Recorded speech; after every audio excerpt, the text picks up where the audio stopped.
Question 86 of Prima Pars of the Summa Theologia is unusual in that it's very short. It only has two articles, so this one's going to go very quickly. It's on the stain of sin as we continue in this treatise on evil habits, vices, and sins. And you can see we're down to our last four questions of this treatise before we get into the treatise on law. And really, this highlights the difference in St. Thomas Aquinas really as being both a philosopher and a theologian, because this really falls under the realm of theology.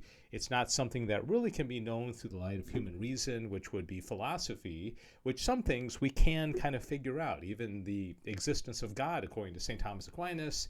But whether there is a stain on us after sin, that's nothing you can really reason through. That's something that you just have to believe on faith because of the teachings of Holy Mother Church that have been handed down to us. And so, again, only two articles here. Whether sin causes a stain on the soul. So even the idea of a soul, that's metaphysical, okay? Many philosophers deny that there's any such thing as a soul because you can't see a soul, but you can certainly see the effects of its absence with a corpse, But again, I'm going off on a trail here. But anyways, okay, whether sin causes a stain on the soul.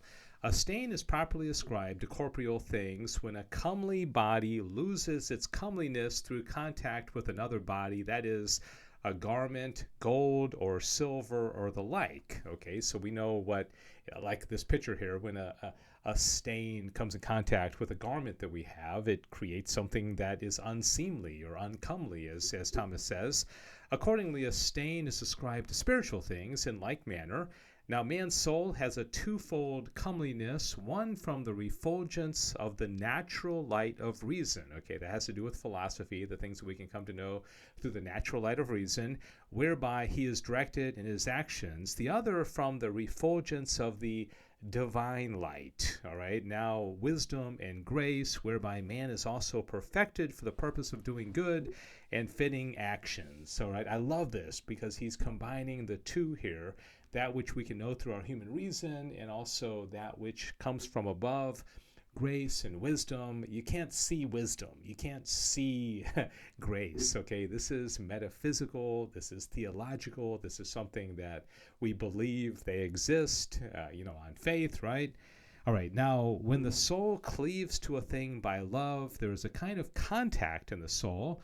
And when a man sins, he cleaves to certain things against the light of reason and of divine law, as was shown above. Wherefore, the loss of comeliness occasioned by this contact is metaphorically called a stain on the soul. Okay, so just like you drop something on your shirt, all of a sudden the comeliness, the attractiveness of the shirt is no longer there because it has a stain on it.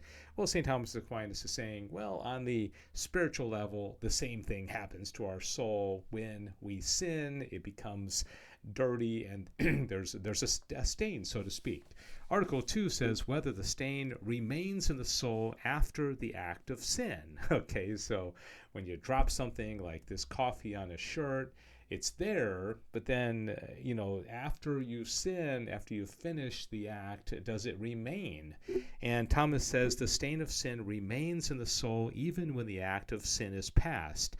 The reason of this is that the stain denotes a blemish in the brightness of the soul on account of its withdrawing from the light of reason or the divine law, as he mentioned in the previous article. And therefore, so long as man remains out of this light, the stain of sin remains in him. But as soon as, moved by grace, he returns to the divine light and to the light of reason, the stain is removed.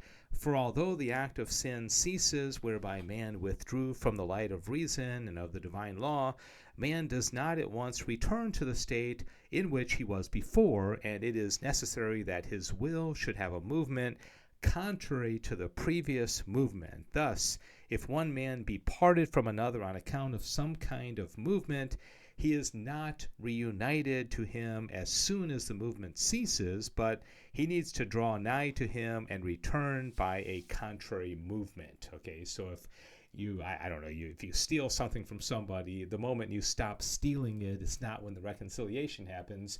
It's when, through an act of the will, you bring it back or you repay what you've stolen from him. So that's what Aquinas is getting at here. Is that it's not just when the act stops, it's when an act of the will, you go and you try to make up for the damage that's been done. And tomorrow we'll get into the debt of punishment and what exactly remains. Even after sacramental confession, there's going to be some debt of punishment that remains. But that'll be tomorrow's question. That'll do it for question 86, the stain of sin, here as we travel through the Summa Theologia, one question at a time. God bless you.